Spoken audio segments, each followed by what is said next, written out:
Bienvenue à l'émission La Parole Vivante. Bonjour Jeff. Bonjour, ça va bien? Des sujets intéressants que nous abordons avec la Samaritaine. Oui, on va poursuivre dans l'Évangile de Jean, justement, cette femme qui va recevoir cette eau vive. On va regarder. Ça va être intéressant de voir ça encore. Pasteur Roland, bonjour. Bonjour Régent, bonjour Jeff. Bonjour. Aujourd'hui, on va aborder ce que le Seigneur Jésus-Christ offre à la Samaritaine. Oui, une offre généreuse, c'est l'eau vive. L'eau vive qui est associée aussi à la vie éternelle, qui elle, est associée à la connaissance de Jésus. Donc, c'est un beau mélange. Avant de poursuivre le thème de cette émission, j'aimerais juste vous rappeler que vous avez peut-être déjà reçu un échantillon de l'Évangile selon Jean, tout à fait gratuitement. Celui-ci, il a été distribué dans la région de Trois-Rivières, plus de 125 000 copies. Celui-ci a été distribué tout récemment dans la région du Bas-du-Fleuve, la Gaspésie. Il traîne certainement quelque part là, sur vos tablettes, dans vos armoires, là, dans le fond d'un tiroir. Celui-ci a été distribué à plus de 400 000 exemplaires en 2008 dans le cadre de la 400e anniversaire de la Ville de Québec. Et celui-ci est distribué un peu partout en province et même ailleurs dans le cadre de nos merveilleux déjeuners de l'espoir. Pourquoi vous montrer ces fascicules, ces couvertures qui sont différentes mais avec le même contenu? Parce que c'est ce que nous sommes en train d'étudier, l'Évangile selon Jean. Si vous pouvez mettre la main sur votre exemplaire, prenez-le et puis suivez ces études avec l'émission La Parole Vivante. Et si vous ne possédez pas un exemplaire, eh bien faites-nous-en la demande, c'est tout à fait gratuit. Le thème d'aujourd'hui, l'offre que Jésus fait concernant l'eau de vie, c'est ce que nous regardons à l'émission La Parole Vivante.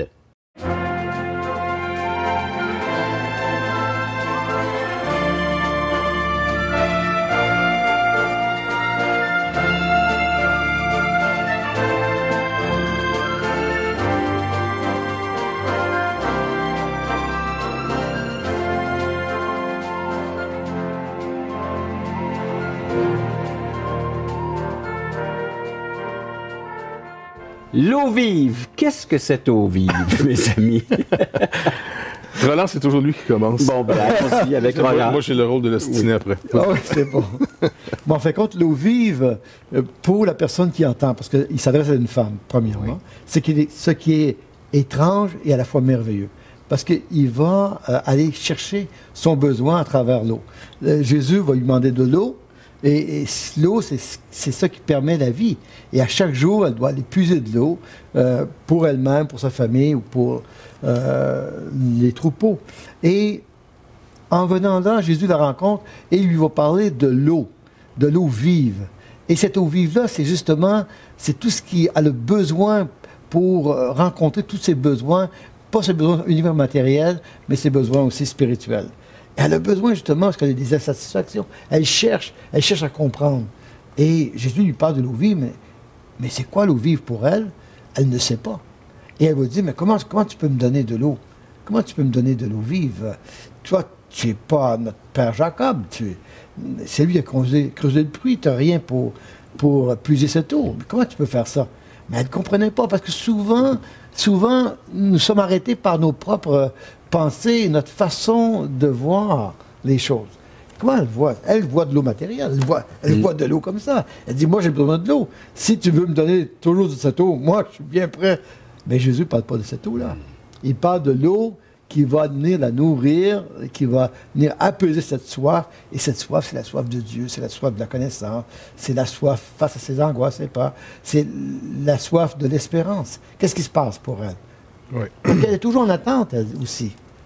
Quand Paul parle que le péché qui a affecté toute la race humaine, puis pas nécessairement juste de manière morale, c'est vrai que moralement on était affecté, mais dans le contexte ici, Jésus va toujours essayer de dévoiler, on pourrait dire, cette attitude de mettre notre confiance dans ce qui est créé et non dans le Créateur.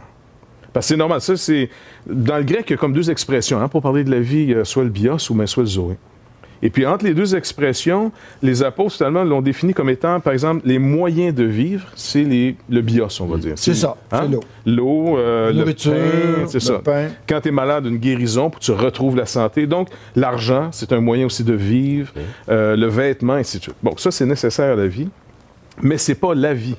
Et là, le Seigneur doit nous amener tous à comprendre que c'est pas des moyens de vie seulement qui nous manquent, des moyens de vivre, mais c'est la vie elle-même qu'on a pu. Et c'est là qu'il va toujours nous amener à ce point où les gens vont comprendre qu'ils sont morts par rapport à Dieu.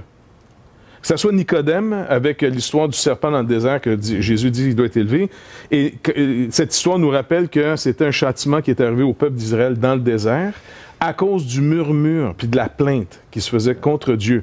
Qui sait si ce n'est pas un péché que Nicodème avait peut-être dans sa vie? Tu sais, c'est le genre de péché qu'on a tous, mais ça ne paraît pas tant que ça. Exact. Hein? Mais ici, par contre, la femme, elle, il va aller la chercher dans un autre de ses besoins. Elle est sûre, elle, cette femme, d'abord, c'est quelqu'un qui a raté sa vie sociale. Ouais. Hein? Ça va pas bien dans sa vie. Et sa vie, elle est quand même autour des activités quotidiennes. Tu sais, aller puiser de l'eau, ça fait partie de son comme travail. Comme nous autres, un peu. Il faut aller travailler, on doit finalement organiser nos maisons, payer nos comptes, on va de l'avant. Et souvent, on veut utiliser le Seigneur comme étant un autre moyen de vie plutôt que ces moyens nous amener à la vraie vie. C'est normal, c'est tout à fait normal au début. On va voir d'autres histoires que Jean va nous raconter. Toujours le même, mot anglais, le pattern, c'est ça, ouais. C'est toujours, il va faire une démonstration qui est vue comme un moyen pour amener de la vie, multiplier du pain, guérison, résurrection, purification de lépreux. Ici, finalement, il va donner même une parole de connaissance incroyable à la femme. Et là, on dit, hey, wow, faut que je le garde, c'est ce qu'il me faut pour vivre. Et c'est presque vrai. Mais on va voir, il y a quelque chose qui manque. Tant que Jésus, dans ce sens-là, c'est pas complet encore. C'est une foi inadéquate encore. Et Jésus fait toujours la même chose. En fait, quand il fait ce contact, il pose une question, il va aller plus loin, mais c'est toujours pour amener la personne toujours dans la découverte de lui-même. C'est ça. Et ça, c'est important parce que le point essentiel, c'est la découverte de Jésus.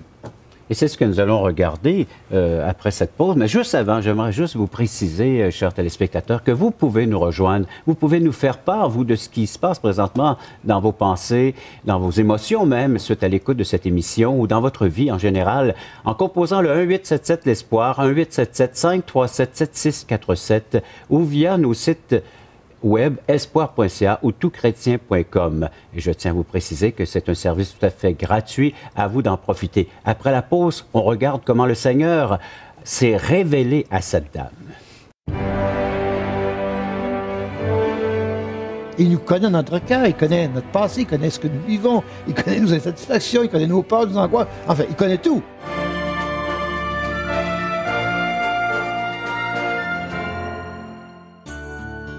Vous êtes invité à assister à l'un de nos merveilleux déjeuners d'espoir. Un déjeuner causerie gratuit partout au Québec. Vous pourrez y entendre le témoignage de vie transformée par l'amour de Dieu. Pour connaître et savoir où ont lieu ces déjeuners, appelez-nous maintenant en composant le 1-877 l'Espoir. 1-877-537-7647. Ces déjeuners sont offerts gratuitement. Bienvenue à tous!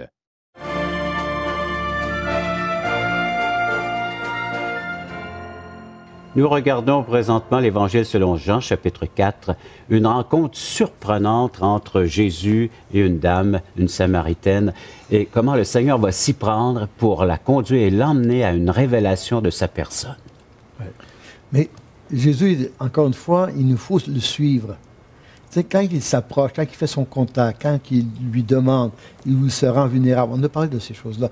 Il se rend vulnérable, il exprime un besoin, mais en même temps, c'est pas le besoin, son besoin, mais c'est le besoin de l'autre. Jésus, quelqu'un, il veut du bien à cette Samaritaine, comme il veut du bien à l'humanité. Donc, il est en train de se présenter. Comment il le fait? Mais il va construire ses ponts, il va construire ses raisonnements. Il va amener à la femme à prendre conscience de son besoin. Et cette femme va bien le comprendre, elle va lui dire, mais donne-moi de cette eau, moi je veux plus puiser, je veux plus être...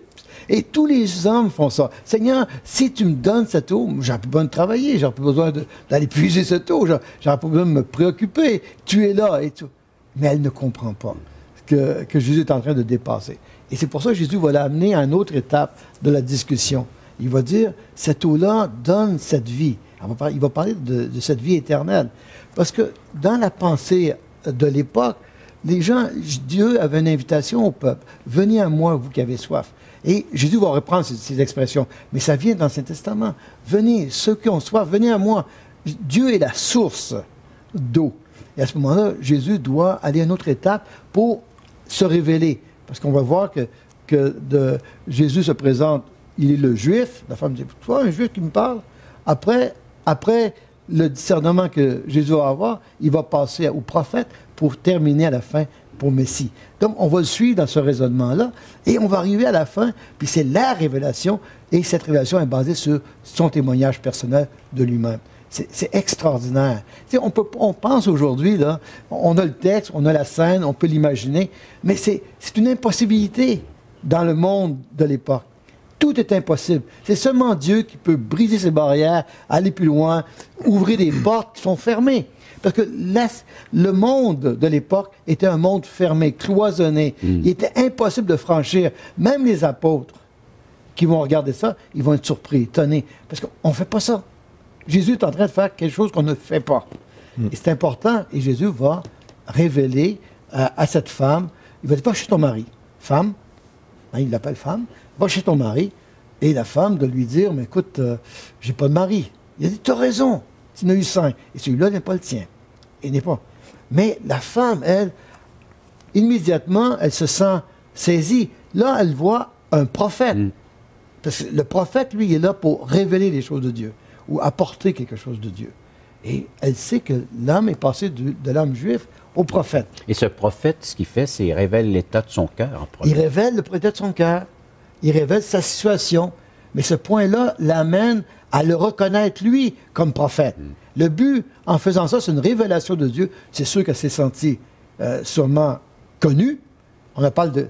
Hein, quand on est en relation, on parle de connaître. Jésus se fait connaître, mais il connaît.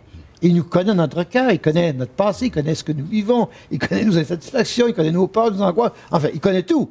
Et Jésus lui démontre qu'il la connaît. Et ça, c'est formidable, être aimé parce que Jésus la connaît. Jésus, il n'est pas en train de la disqualifier. Il n'est pas en train de dire, va-t'en, tu es une femme de mauvaise vie. Non. Il sait qu'il la connaît, il va continuer le dialogue. C'est formidable. Il l'aborde, il l'approche. Il est formidable. Il la critique pas, il la juge pas. Il rentre, il lui offre cette possibilité. Moi, ça me bouleverse quand je vois ça. Ça me bouleverse que Jésus n'a pas mis... il savait qui elle était, il savait qu'elle a eu 5 maris, il savait quelle sorte de vie qu'elle menait, et il lui présente, il va faire une révélation tout à l'heure qui va nous surprendre nous-mêmes. Et dans notre raisonnement humain, dans nos conditions, dans nos conventions, c'est une impossibilité. Et Dieu, c'est Dieu d'impossible. Jeff, de quoi rajouter à cette façon de Jésus d'agir?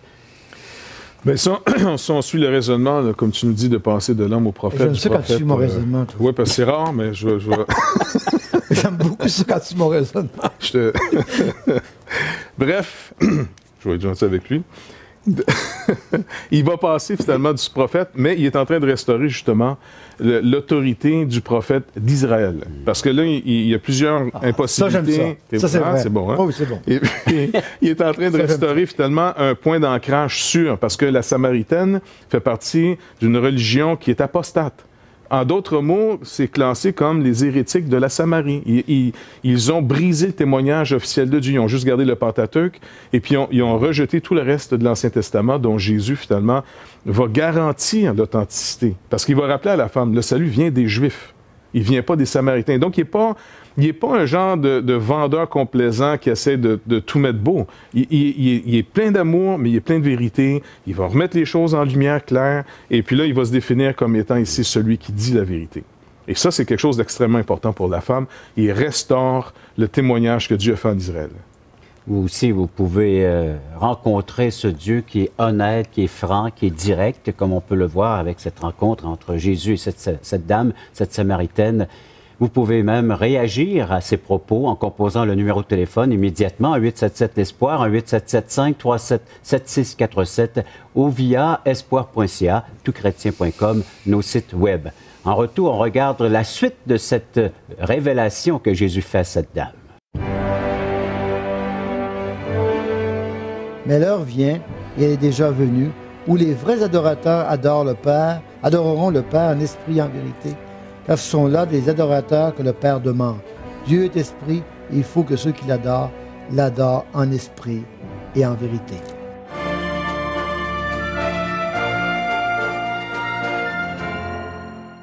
Nous vous invitons à nous contacter pour recevoir gratuitement de la littérature. vous recevrez le Nouveau Testament, une portion des Écritures relatant la vie de Jésus, ainsi que l'Évangile de Jean qui parle de comment connaître Jésus et sa merveilleuse promesse. Un tract, Aujourd'hui l'espoir, c'est Jésus seul. Et finalement, un livre de relations d'aide sur la Bible de June Hunt, qui nous parle que la Bible est la source suprême de la révélation du sens de la vie. Alors n'hésitez pas à appeler, c'est gratuit.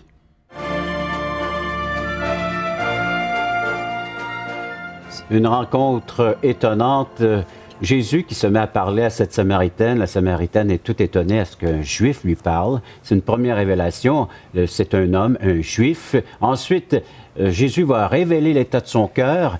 C'est un prophète et ça se poursuit. Ça va encore monter d'un cran, cette révélation. Puis là, j'aimerais qu'on puisse lire ce texte ici en disant, à partir du verset 19, « Seigneur, lui dit la femme, je vois que tu es prophète. » En raison de cette révélation, parce que personne ne pouvait savoir c'est que sa vie sans que ce soit révélé par Dieu. Nos pères ont adoré, et là, elle change de sujet. Elle parle à un prophète, elle a une question qu'il a à sa tête, et puis elle va poser la question. Elle va prendre l'occasion pour poser la question, où est la vérité? Qui dit vrai? Et on a le même problème aujourd'hui. Qui dit vrai? C'est vrai, oui. Qui dit vrai? Hein? Est-ce que c'est lui? C'est moi, c'est qui? Hein? Normalement, c'est moi. C'est vrai. non, c'est la parole. Revenons à notre sujet, les amis. Je lis. OK. Nos pères ont adoré sur cette montagne. Et vous dites, vous, que le lieu où il faut adorer est à Jérusalem. Femme, lui dit Jésus. Là, c'est solennel. Crois-moi, l'heure vient où ce ne sera ni sur cette montagne, ni à Jérusalem que vous adorez le Père. Vous adorez ce que vous ne connaissez pas. C'est fort. Nous adorons ce que nous connaissons, car le salut vient des Juifs, mais l'heure vient, et elle est déjà venue, où les vrais adorateurs adoreront le Père en esprit et en vérité, car ce sont là des adorateurs que le Père demande. Dieu est esprit, et il faut que ceux qui l'adorent en esprit et en vérité. Donc, la femme, dans cette situation-là, elle ose, on peut le dire, elle n'a pas été jugée, elle n'a pas été condamnée, elle discerne qu'il est un prophète, donc il parle avec autorité et il va lui dire des grandes choses qu'on a besoin d'entendre. Les Samaritains avaient fait leur propre religion, leur propre lieu de culte, leur propre modèle d'adoration, comme l'homme, le cœur de l'homme peut faire. L'homme peut créer son Dieu, l'homme peut créer son système religieux autour, l'homme peut bâtir et se rassurer à travers ça. Et Jésus dit, vous adorez, mais non, le salut vient des Juifs, mais vous adorez un Dieu que vous ne connaissez pas. Et ici, sur la parole du Seigneur, on pourrait même tout de suite rappeler se rappeler à nous tous que c'est pas croire, c'est pas adorer, c'est pas être religieux qui compte, mais l'objet de notre adoration. Parce qu'ici, dans le contexte, ils ont une religion qui part des Écritures jusqu'à un certain point, mais qui a complètement dérapé. Et ils vont finalement faire un culte. On entend souvent aujourd'hui des gens dire, de toute façon, c'est pas grave, ce qui compte, c'est d'avoir la foi. Tu sais, c'est de marcher dans la sincérité, puis d'avoir une croyance. C'est faux. Jésus, ici, met bien ça clair.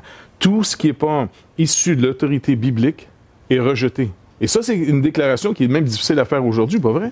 Oui. Tout le monde se dit, j'ai ma vérité, comme si tout le monde peut en avoir une en ce qui concerne l'éternité. Et on dit la sincérité conduit au ciel. La sincérité ne conduit pas au ciel. La foi, fondamentalement, ne conduit pas au ciel. C'est la foi en Dieu, la foi en Jésus-Christ, et par la médiation. Oui. Il ne peut pas y avoir.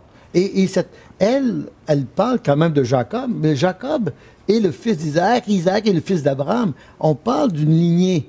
Mais il s'assoit sur cette lignée-là, mais elle est déformée. Et Jésus, quand il dit ça, c'est la vérité. Il dit, non, il va le dire aux Juifs aussi, vous ne connaissez pas mon Père.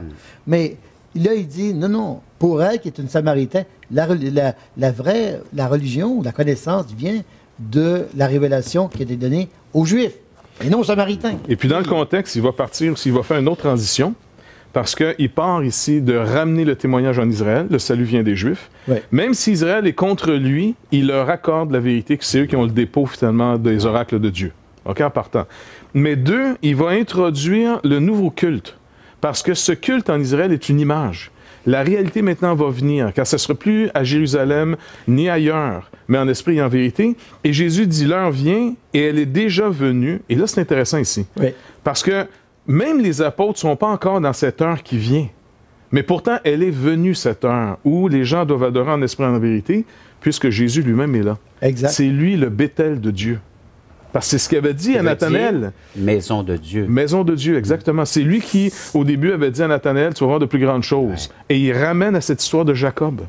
Et c'est lui, en fait, qui magnifie ou manifeste la présence de Dieu sur la terre. Donc, ce n'est plus dans un temple, un endroit bien précis quelconque, mais c'est une personne maintenant qui manifeste la présence de Dieu. Et là où elle se trouve, comme là, cette présence se trouve devant cette dame. Je le suis, c'est moi. Il y a une révélation directe là, que c'est le Dieu fait homme, Dieu fait chair, que nous verrons dans les prochains instants. Pour le moment, bien pourquoi pas nous écrire à 1-877-l'Espoir, 1-877-537-7647, ou nous écrire via le courriel à espoir.ca ou toutchrétien.com. On revient avec la suite et la conclusion de l'émission et du message. Il n'y aura plus de temple à un lieu ou à un autre parce que Dieu va se présenter à l'humanité à travers le Fils. Jésus, il va dire, je le suis, moi qui te parle. C'est incroyable. Premièrement, c'est la première fois qu'il va le dire. Dans Jean, dans l'évangile de Jean, il va le dire à qui? À une femme samaritaine. Oui.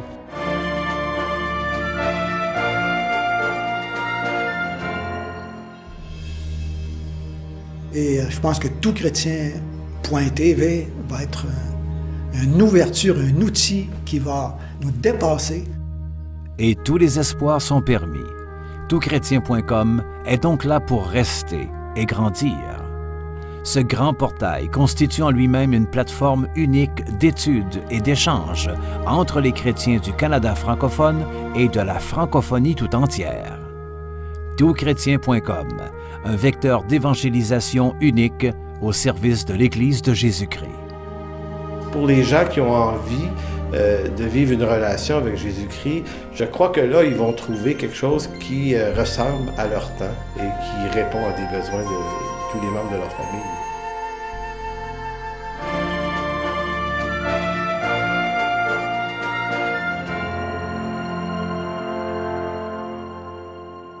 La révélation par excellence, on voit un processus de révélation entre Jésus et cette dame dans la conversation et on arrive à l'apothéose, on arrive à la conclusion de cette révélation.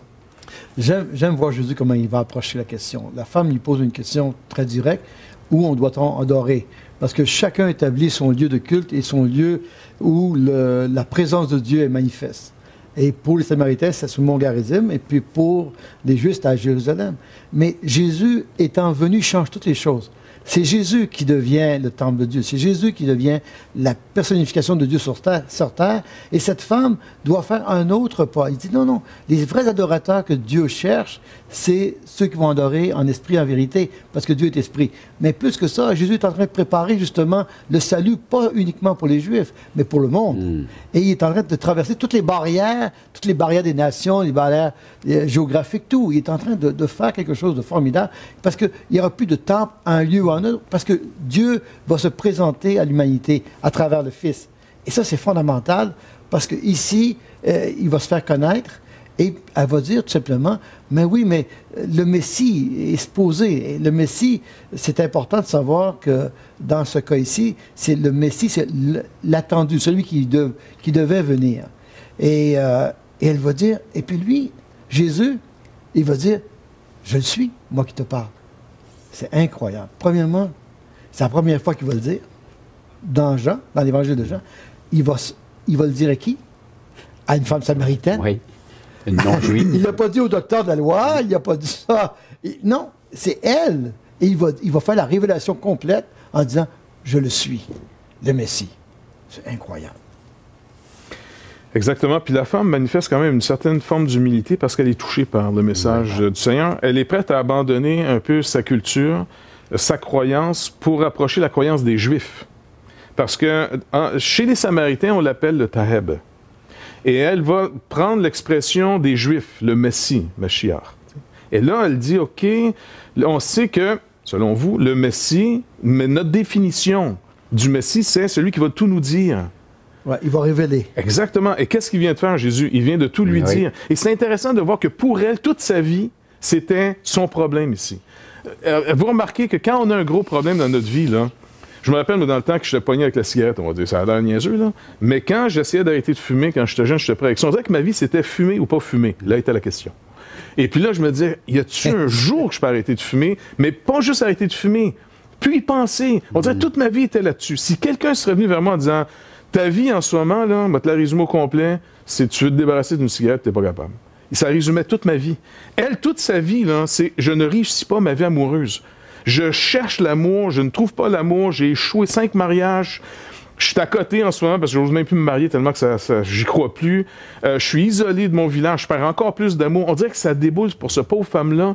Toute sa vie, c'est ça. Et c'est pour ça qu'elle va dire, quand elle court au village, parce qu'elle dit, le Messie, notre compréhension, c'est celui qui va tout nous dire. Elle court à son village, qu'elle sait qu'il ne la recevra pas. Mais elle dit, il m'a tout dit. Il a tout dit de ma vie. Et là, pour elle, c'est toute sa vie, ça, qui vient de dire, tu as un problème. Je vais te le montrer. C'est un problème qui montre que tu as la mort dans ta vie. Et elle est enthousiaste après ça. Donc, c'est vraiment le message. Et une autre chose, je pense, qui est important de dire sur ce texte-là, c'est que cette femme-là se trouve dans une situation impossible, comme on disait, et puis Jésus va la reconnaître, il va la connaître, la reconnaître, il va entrer dans ce dialogue, il va se révéler de plus en plus. Et ça, c'est merveilleux qu'il va le faire. Il va rétablir, et puis ça va lui permettre de faire le pont avec la population. À vous maintenant de faire ce pas comme la Samaritaine et de croire aux propos du Seigneur Jésus dans cette révélation. Vous pouvez la découvrir en la lisant dans les Saintes Écritures. Vous avez une portion, entre autres l'Évangile selon Jean. En recevant les propos qui viennent d'être dites dans le cadre de cette émission, à vous d'y adhérer et d'y faire confiance et de découvrir qui est ce vrai Dieu qui n'habite plus dans des temples faits de main d'homme, mais qui se révèle en la personne de Jésus-Christ. Merci beaucoup, Jeff. Merci, Roland, de vos interventions. Merci d'avoir été à l'écoute de cette autre émission de La Parole vivante.